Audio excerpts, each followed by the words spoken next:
केन्दुझर जिला पाटणा ब्लॉक बड़पाटणा पंचायत अंतर्गत दहीबाहाली ग्रामर माधवपुरपल्ली में अंचल अंतर्गत समस्त गौड़ सांस्कृतिक समाज सदस्यों को नहीं एक बैठक अनुष्ठित होता।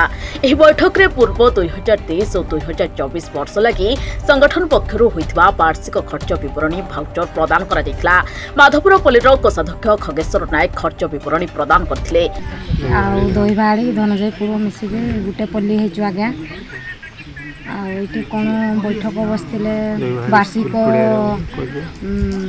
हिसाब निकास ये समस्त को आम गौर सांस्कृतिक समाज प्रत्येक माँ मान को बापा मान को भाई मान को समस्त को समाज केमती आग को दृढ़ हम से विषय भी पदक्षेप निगला। को गाँव आसते जमुनापछी ओरफ धनजयपुर आउ बैठक आमर आई गंड संस्कृति समाज आज आमर वार्षिक जो दिणा निणा भल मंद बुझामणा कौन आउ खर्च बार्चर ताहा आमर कौन हिसाब निकास थिला एणु आज हुए तो आमर धनजयपुर आउ दहीबाहाली माधवपुर ये तीन ग्राम मिसी आज आमर माधवपुर गोटाए पल्ली होती से पल्ली मीटिंग पाई आज ये वर्षकर हिसाब निकास जानापी आम मान को डाकी बैठक में पल्ली संगठन सभापति चंद्रशेखर नायक उपस्थित थे। संगठन वरिष्ठ सदस्य परीक्षित नायक, नाथ नायक, मधुसूदन नायक, मनोज कुमार नायक, हलधर नायक, भोलानाथ नायक, वैष्णव नायक, क्षीरोद नायक, लंबोदर नायक आदि उपस्थित रही सभा परिचालना करथिले।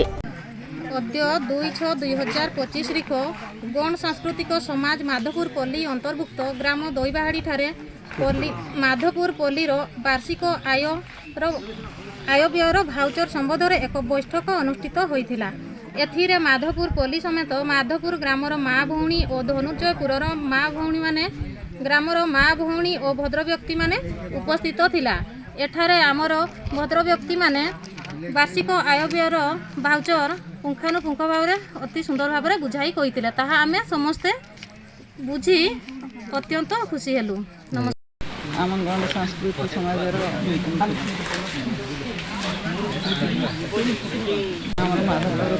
दहीबाहाली ग्राम प्राथमिक स्कूल पड़िया मीटिंग थी वार्षिक आय व्यय हिसाब किताब।